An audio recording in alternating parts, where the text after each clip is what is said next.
रहीम अस्सलाम वालेकुम नाज़रीन, आप यूट्यूब चैनल देख रहे हैं। मैं इमरान खान हूँ। बैनुल-अक़वामी सतह पे कुछ अच्छी खबरें भी हैं हमारे पास, वो मैं आपके साथ शेयर करता हूँ। लेकिन सबसे पहले पाकिस्तान के अंदर की सूरत हाल। कल इमरान खान साहब की बहनों की मुलाकात का दिन था। अब तो कई महीने गुजर गए कि इमरान खान साहब की मुलाकात उनकी फैमिली से नहीं करवाई जा रही, और कम से कम कोशिश की जा रही है कि उन लोगों से तो बिल्कुल ना मिलवाया जाए जो लोग बाहर आकर सच बोल देते हैं, या जो लोग बाहर आकर बता देते हैं कि इमरान खान ने जेल के अंदर क्या कहा। देखिए, कई लोग ऐसा है कि सामने आकर नहीं बोल पाते, लेकिन वो कम से कम टेलीफोन करके मीडिया के लोगों को, इमरान खान के सोशल मीडिया को या उनकी फैमिली को वो हकायक उन्हें बता देते हैं। तो उन लोगों पर भी मुकम्मल तौर पे पाबंदी लगा दी गई है। बल्कि अब इमरान खान साहब की मुलाकातें होती ही नहीं हैं। इमरान खान की बहनें गई थी मुलाकात करने के लिए, एक मरतबा फिर उनकी मुलाकात इमरान खान साहब से नहीं करवाई गई। अब ये आसिम मुनीर साहब का फैसला है। इसके अंदर कोई मुझे कहेगा ना, अदालत है, सुपरिटेंडेंट है, नवाज शरीफ है, शहबाज शरीफ है, ये सारे कुछ नहीं बेचते। इनका ये फैसला नहीं है, ना इनके पास इतना इख्तियार है, ना इनके पास इतनी ताकत है।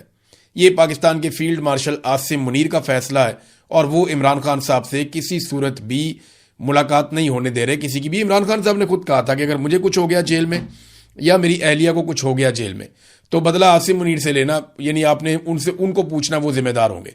ये इमरान खान साहब एक मरतबा नहीं, कई मरतबा कह चुके हैं।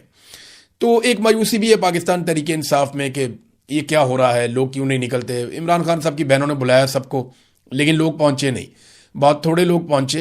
मैं आपको बता दूं कि आम पब्लिक को उन्होंने ये दावत नहीं दी थी। उन्होंने ये इमरान खान की पार्टी के ओहदेदारों को और पार्लियामेंटेरियंस को दावत दी थी, जिनकी अक्सरियत वहां पे नहीं पहुंची, जिसकी वजह से कुछ मायूसी भी थी इमरान खान साहब की बहनों में। उन्होंने बल्कि वकला के मामले में काफ़ी सख्त रद्दअमल दिया। उन्होंने कहा ये वकला और सारी जो बार एसोसिएशंस हैं, ये बैठकर क्या कर रही हैं, ये सहूलतकारी कर रहे हैं। याद रखें, ये अवाम नहीं भूलेगी। जो इन चोरों का, इन गद्दारों का, इन जालिमों का साथ दे रहा है, अवाम उन्हें नहीं भूलेगी। और वो कहना बेचारी चाहती हैं बहुत कुछ इमरान खान की बहनें, लेकिन पॉलिटिकली आपको पता है कि उनके ऊपर एकदम इल्ज़ामात की बौछार हो जाती है, और वो नहीं चाहती कि इमरान खान साहब की पार्टी के अंदर मजीद डिवाइड पैदा हो, या पाकिस्तानी अवाम इमरान खान साहब की पार्टी के ऊपर ज़्यादा तनकीद करें। लेकिन हकीकत यही है कि पार्टी को जिस तरह खड़े होना चाहिए था, वो उस तरह खड़े नहीं हुए। और उसके पीछे एक रीज़न ये है कि पॉलिटिकल पार्टियों से लड़ने के लिए ट्रेंड होती हैं। कोई ट्रेंड फौज के साथ लड़ने के लिए उनकी तैयारी नहीं होती। तो यहाँ पे तो पाकिस्तान की मिलिट्री एस्टेब्लिशमेंट ने अपना सारा कुछ ही दाव पे लगा लिया। आज से पहले इतना खुलकर कभी पाकिस्तान की मिलिट्री एस्टेब्लिशमेंट अपनी बंदूक के साथ मैदान में नहीं आई, जितना खुलकर इस मरतबा वो मैदान में आए। हमने DGI-SPR को सुना, उन्होंने क्या कुछ नहीं कह दिया। इमरान खान को ज़हनी मरीज तक कह दिया, टोला कह दिया, इंतशारी कह दिया, पता नहीं क्या कुछ वो कहते रहे। लेकिन पब्लिक ने उनकी बात एक कान से सुनी और दूसरे कान से निकाल दी, बल्कि पब्लिक ने सुनी नहीं। आप सोशल मीडिया पे उठा के देखें ना, ISPR को जितना पहले सुना जाता था, अब अगर आप उनके व्यूज़ देखें तो ना होने के बराबर हैं उसके मुकाबले में जो पहले उनके व्यूज़ होते थे। ये लड़ाई जो है ना, ये इक़्तिदार की लड़ाई नहीं है, ये उसूल की लड़ाई होनी चाहिए। आज पाकिस्तान तहरीके इंसाफ का मार खाने का टाइम है, तो उन्हें मार भी खानी चाहिए, और डट कर मार खानी चाहिए, इज्जत के साथ सर उठाकर मार खानी चाहिए। एक वक्त आएगा जब वो इस बात पे फख्र करेंगे कि उन्होंने मुकाबला किया था, और जो लोग आज मुकाबला नहीं करेंगे वो मायूस होंगे कि हमने उस वक्त मुकाबला क्यों नहीं किया था। थोड़ी सी हम अगर गिरफ्तारी कर लेते या थोड़ी सी मार खा लेते तो कोई फ़र्क तो नहीं पड़ना था, हमारा कद बड़ा हो जाता, हम भी इसमें हिस्सा डाल लेते। एक वक्त आएगा, मैं आपको आज बता रहा हूँ, ये वक्त आएगा, कई लोग झूठी कहानियां भी उस वक्त सुनाया करेंगे। मुराद सईद जो खुद बड़े मुश्किल हालात में गुजर रहे हैं, उन्होंने एक ट्वीट किया, और ये बड़ा तफसीली ट्वीट है, सारी कहानी आपको समझ आ जाएगी कि PTI एक्चुअली इमरान खान के साथ कर क्या रही है। उन्होंने कहा जी, कैद तन्हाई में डालने से पहले वकला, अरकान असम्बली और पार्टी क़यादत के लिए अहकामात थे, ये इमरान खान साहब की जानिब से, कि अदालतों के बाहर धरना दें जब तक इंसाफ नहीं मिलता। इन सब को झंझोड़ कर याद करा चुका हूँ। वकला के नाम भी सख्त पैगाम था, और क्यों ना होता। पार्टी ओहदों से लेकर असम्बली टिकट और बार इलेक्शन तक इमरान खान के नाम पर लड़े जाते हैं, लेकिन खान साहब के अहकामात के बावजूद अदालत के बाहर मुस्तकिल बिमा अरकान असम्बली धरना नहीं दिया जा सकता। पहले बारिश थी, फिर रमज़ान आ गया, अब गर्मी आ गई है। खान साहब की बीमारी, ड्रोन हमले, ऑपरेशन, बदलते हुए बैनुल-अक़वामी हालात, पेट्रोल की कीमतों में होशरुबा इजाफे, बेजा लगने वाले टैक्सेस, महंगाई के तनाजुर में तहरीक चलाने की सलाह दी। सिर्फ सूबा नहीं, मुल्क बंद करने का भी प्लान बना। इमरान खान की सेहत के मामले पर मुतहर्रिक होने की दरखास्त भी की।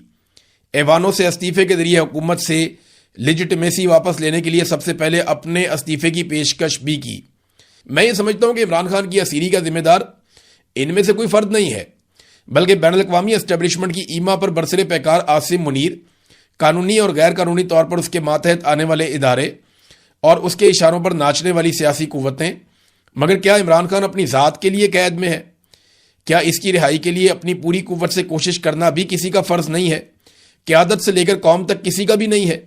अच्छा, ये बार बार मुराद सईद एक्चुअली बता रहे हैं कि जो कुछ उन्होंने पाकिस्तान तहरीक इंसाफ के साथ बात की, जो चीज़ें तय हुई, उनमें से कुछ भी नहीं हुआ। बल्कि उन्होंने बहुत सारी चीज़ें ऐसी की कि सियासी कमेटी खुद को मुहिब वतन साबित करने के लिए एमरजेंसी इजलास बुला सकती है, तंजीमी ओहदों के लिए नए नए नोटिफिकेशन कर सकती है, सूबाई हुकूमत फार्म 47 वज़ीर आज़म और सदर के साथ बैठ सकती है, कोर कमांडर हाउस का रुख कर सकती है। लेकिन जब इमरान खान साहब का सवाल होता है तो सियासी कमेटी का जवाब होता है कि तहरीक तहफ़्फ़ुज़ आईन पाकिस्तान इसका जवाब देगी। फिर उनका जवाब होता है पीटीआई की क़यादत कहती है फैमिली जवाब देगी, और फिर वज़ीर आला पे बात आ जाती है। तो ये सलीमुल्लाह कलीमुल्लाह कलीमुल्लाह सलीमुल्लाह ही चल रहा है, ये मुराद सईद ने कहा। तो जब सारे फैसले अपने तौर पर किए जा सकते हैं तो तहरीक का फैसला क्यों नहीं किया जा सकता? महज इसलिए कि इमरान खान की हदायत दरकार है, और जहां इमरान खान की हदायत मुयस्सर है वहां कई हीले और बहाने बनाए जाते हैं बेशुमार किस्म के। मान लेते हैं कि मंजिल एक है लेकिन तरीक़ाकार मुख्तलिफ है, तो एक दिन के नोटिस पर आप सब एक छत के नीचे बैठ जाएं, आए सारे बैठें, लाइव इजलास करें, उन्होंने ये कहा, और सारे मिलकर जो है वो फार्मूला डिस्कस करें और देखें कौम खुद एस्टेब्लिशमेंट के साथ इनका भी एहतसाब कर लेगी जो लोग दो नंबरी करेंगे। तो अब मुराद सईद ने ना बड़े गिले शिकवे किए, बहुत सारी ऐसी चीज़ें की हैं। 4 साल हो गए इमरान खान के साथ ये हो गया। तो यहाँ तक मुराद सईद ने कहा कि जब मैंने बातचीत की, मैंने आवाज़ उठाई तो ये कहा गया कि मुराद सईद तो पागल हो गया है। फिर मुझे सूबाई हुकूमत ने और वफाकी हुकूमत ने पैगाम दिया कि जनाब आप इर्रिवर्सिबल नुकसान पहुँचा रहे हैं तहरीक को। तो मुराद सईद ने कहा कि मैं इतना कहूँगा कि अल्लाह आपको अब मज़ीद आसानियाँ दे, लेकिन हमारे मकसद हमारी जद्दोजहद और हमारी ज़िंदगियों की कीमत पर नहीं, बिल्कुल भी नहीं। कोई फैसला कीजिए, ये मुराद सईद ने अपील की अपनी पार्टी से। देखिए, मैं आपको सच बात तो ये है कि पाकिस्तान तहरीक इंसाफ में ज़्यादातर लोग समझते हैं लड़ाई लड़ने के काबिल ही नहीं है। यानी ये इतनी खौफनाक लड़ाई है, पॉलिटिकल पार्टियों से लड़ाई हो सकती है लेकिन फ़ौज के साथ कौन लड़े? फौज के साथ नहीं, एक्चुअली तो मिलिट्री एस्टेब्लिशमेंट के खिलाफ ये लड़ाई है। फौज में भी ज़्यादातर लोग इमरान खान को पसंद ही करते हैं, लेकिन मिलिट्री एस्टेब्लिशमेंट फौज को इस्तेमाल कर लेती है ना बतौर अपनी ताकत के, बतौर अपने बाजू के। अब ये पॉलिटिकल पार्टी वो नहीं कर सकती जो फौज कर सकती है, लेकिन जो पॉलिटिकल पार्टी कर सकती है वो कोई भी फौज नहीं कर सकती। ये बात पॉलिटिकल पार्टी को समझ ही नहीं आ रही, और वो पॉलिटिक्स भी नहीं कर पा रहे, अपोजिशन भी नहीं कर पा रहे। ये उनका प्रॉब्लम है, वो डरे हुए हैं, सहमे हुए हैं बहुत सारे लोग। देखिए, ये मार खाने का टाइम है पाकिस्तान तहरीक इंसाफ का, तो उन्हें इज्जत के साथ मार खानी चाहिए। वक्त बदल जाएगा, ये हमेशा ऐसा नहीं रहेगा, ये वक्त बदलेगा और किसी और तरह का वक्त आ जाएगा। इमरान खान मार खा रहा है वो इसलिए कि मिलिट्री एस्टेब्लिशमेंट को पाकिस्तान की सियासत से धकेल के बाहर निकालना चाहिए, और अगर ये काम हो गया, चाहे कोई भी पॉलिटिकल पार्टी करे, ये पाकिस्तान की एक बहुत बड़ी खिदमत होगी। बहरहाल अलीमा खानम ने कहा कि अगले हफ्ते के लिए कोई वादा उनसे किया गया है कि सुहेल अफरीदी अपनी पूरी जमात के साथ, यानी वहाँ पे 92 MPs हैं, वो कह रहे हैं जी हम अपने सारे MPs लेकर और मैं खुद भी बहनों के साथ अडियाला जेल के बाहर आऊँगा और दबाव डालेंगे कि इमरान खान साहब से उनकी बहनों की मुलाकात करवाई जा सके। फिर वहाँ पे वो धरना देंगे। पंजाब वाले MPs भी अगर आ जाए, देखिए अगर पार्लियामेंटेरियंस वहाँ पे आते हैं और दबाव डालते हैं, शदीद तरीन बैनुल-अक़वामी खबर बनती है, वो वहाँ बैठ जाते हैं, चाहे उन पर तशद्दुद हो, उनको गिरफ्तार किया जाए, इतनी बड़ी तादाद में जब वो वहाँ पे होंगे तो आलमी सतह की खबर बनेगी और प्रेशर बढ़ेगा पाकिस्तान की मिलिट्री एस्टेब्लिशमेंट पे कि कोई मुलाकात करवाई जाए। और फिर मुमकिन है कि उस दिन ना हो तो उसके बाद मुलाकात हो जाए, तो ये बड़ा प्रेशर बन सकता है। नाज़रीन, पाकिस्तान से एक खबर और है, लेकिन उस खबर से पहले मैं आपको ये बता दूं कि ये जो सूबाई हुकूमत बनी है ना, सुहेल अफरीदी इनकी कैबिनेट, ये मुराद सईद साहब की मर्जी से बनी है।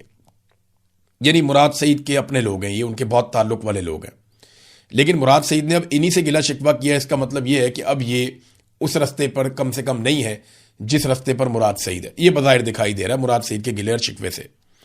बहरहाल कोर कमांडर कॉन्फ्रेंस हुई पाकिस्तान में اور یہ بڑی امپورٹنٹ ہوتی ہے، جب بھی ہوتی ہے اس میں سے خبر نکلتی ہے کہ اب کس طرف کو معاملات جا رہے ہیں. تو کور کمانڈر کانفرنس کا جو اعلامیہ آیا ISPR کی جانب سے، میں نے اس کو 2 مرتبہ پڑھا اور مجھے کافی دکھ ہوا کہ اس میں بھارت نے جو پاکستان کا پانی روکا اس کا تذکرہ نہیں ہے. دیکھیں، یہ انہیں بتایا جانا چاہیے اور یہ بات جو ہے وہ اعلامیے میں بھی ہونی چاہیے تھی، اور بھارت کو واضح پیغام کور کمانڈر کانفرنس میں سے جانا چاہیے تھا. اکثر پاکستانیوں کو پیغام دے دیا جاتا ہے، افغانیوں کو پیغام دے دیا جاتا ہے، بھارتیوں کو بھی مارکہ حق کے بارے میں پیغام دیا گیا، لیکن جو بڑا مسئلہ ہے وہ یہ ہے کہ بھارت نے پاکستان کا پانی روکا ہوا اپنے ڈیم بھر رہا ہے، اور یہ پاکستان کے حصے کا پانی ہے، یہ بھارت کا نہیں ہے. تو کور کمانڈر کانفرنس کے اعلامیے کے اندر بھارت کی جانب سے پانی روکے جانے کی نہ صرف مذمت ہونی چاہیے تھی بلکہ فی الفور پانی کھولنے کا مطالبہ ہونا چاہیے تھا، اور اس پہ پاکستان کی حکومت کو ایک بڑا سخت موقف لینا چاہیے. اب آ جائے ناظرین بین الاقوامی خبروں کی طرف. تو وہاں پہ پہلے تو امریکہ نے کیا تھا آپریشن ایپک فیوری. اب اس کے بارے میں وہ ناکام ہو گیا. آپریشن کامیاب ہوتا تو پوری دنیا مان لیتی. امریکن میڈیا خود مانتا ہے، امریکنز خود مانتے ہیں کہ ایپک فیوری ایک ناکامی ہے، اور ایران کو اس کے اندر کامیابی ملی ہے. ایران نے ثابت کیا ہے کہ وہ مضبوط ملک ہے اور اتنے آرام سے اس پہ قبضہ نہیں کیا جا سکتا. امریکہ اپنا کوئی بھی ہدف حاصل نہیں کر سکا. بلاخر جو امریکی وزیر خارجہ ہیں مارکو روبیو، انہوں نے اسٹیٹمنٹ دیتے ہوئے اس بات کا اعتراف کیا کہ آپریشن ایپک فیوری ختم ہو چکا ہے. اور اب اس کے بعد ایک اور خبر آئی ہے، لیکن اس سے پہلے میں آپ کو مارکو روبیو کا اسٹیٹمنٹ ایک بتا دوں. انہوں نے کہا جی آبنائے ہرمز ایران کی ملکیت نہیں ہے، ایران کو اسے بند کرنے، بحری جہاز تباہ کرنے اور بارودی سرنگیں بچھانے کا کوئی حق حاصل نہیں ہے. اس مسئلے کو حل نہ کیا تو یہ معمول بن جائے گا. ہم کسی صورت یہ تسلیم نہیں کر سکتے کہ آبنائے ہرمز سے گزرنے کے لیے ایرانیوں کو ٹیکس دینا ہوگا. اگر ایسا ہوا تو پوری دنیا میں یہ رواج پڑ جائے گا. اقوام متحدہ سمیت پوری دنیا کو اس کا بندوبست کرنے کے لیے ہمارا ساتھ دینا چاہیے. دیکھیں، مارکو روبیو بات غلط نہیں کر رہے. یہ اگر اس طرح ٹیکس لیں گے ممالک، تو پھر پہلے بھی بہت سارے ممالک لے رہے ہیں، لیکن وہ ان کے بیچ میں سے جو جاتا ہے رستہ وہاں سے وہ لے رہے ہیں. دونوں طرف ملک ہے، بیچ میں رستہ ہے، وہاں سے وہ ٹیکس لے رہے ہیں. ترکی بھی ایک جگہ ٹیکس لیتا ہے باسفورس پہ، ایک جگہ پہ یہ سویز کینال ہے وہاں پہ ٹیکس لیتا ہے مصر، اور جگہوں پہ بھی ٹیکسز ہیں دنیا میں. لیکن بہت ساری جگہیں جو ہیں وہ ٹیکسز کے بغیر ہیں. آبنائے ہرمز بھی ان جگہوں میں سے ایک جگہ تھی، ایک طرف عمان ہے ایک طرف ایران ہے، تو بیچ میں سے یہاں سے جہاز گزرتے تھے فریلی، کوئی ٹیکس نہیں تھا. مارکو روبیو کہتے ہیں یہ کیسے ہو سکتا ہے، وہ وہاں ٹیکس لگا رہے ہیں، پھر تو پوری دنیا یہ سلسلہ شروع کر دے گی، ایران کا کوئی حق نہیں یہاں پہ جہازوں کو تباہ کرے. تو اصولی طور پہ آپ دیکھیں تو یہ بات ایک طرح سے ٹھیک ہے، لیکن کیا امریکہ کو یہ حق ہے کہ وہ جس مرضی ملک کے اوپر اٹیک کر دے؟ بڑا سوال یہ ہے کہ ایران نے یہ کام کیوں کیا؟ اس سے پہلے تو ایران نے یہ کبھی نہیں کیا تھا. ایران نے یہ کام پہلی مرتبہ کیا، اور تب کیا جب ایران کی سرزمین کے اوپر امریکہ نے شدید بمباری کی. اس سے پہلے امریکہ عراق کے اوپر بدترین بمباری کر چکا ہے.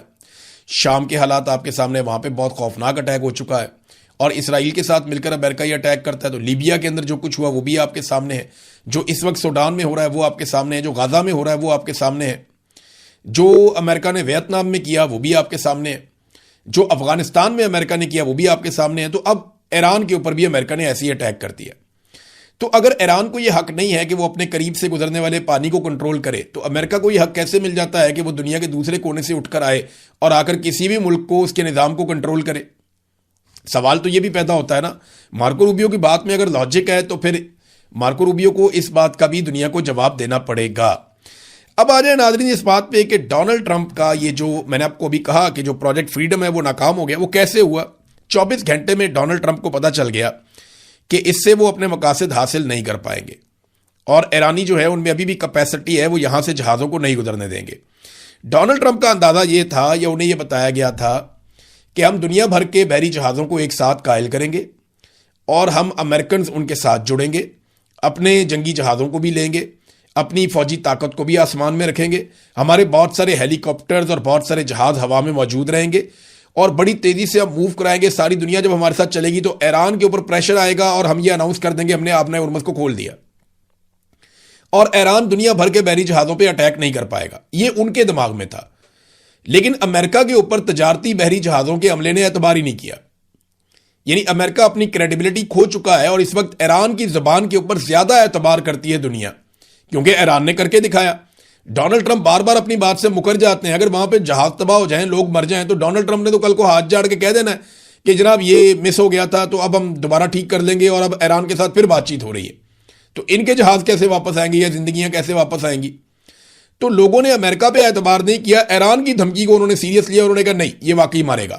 اور ابھی یہ اطلاع آئی ہے، یہ برطانیہ کا ایک سسٹم ہے UKMTO، انہوں نے رپورٹ کیا ہے کہ ایک بحری جہاز کے اوپر اٹیک ہوا، نامعلوم ہتھیار سے جہاز کو نشانہ بنایا گیا۔ یہ نہیں بتایا کہ کس نے نشانہ بنایا، کچھ لوگ زخمی ہوئے، یہ بھی اطلاع ملی ہے ایک بحری جہاز پہ، لیکن یہ کس نے بنایا، کیسے ہوا، اس کے بارے میں نہیں پتا۔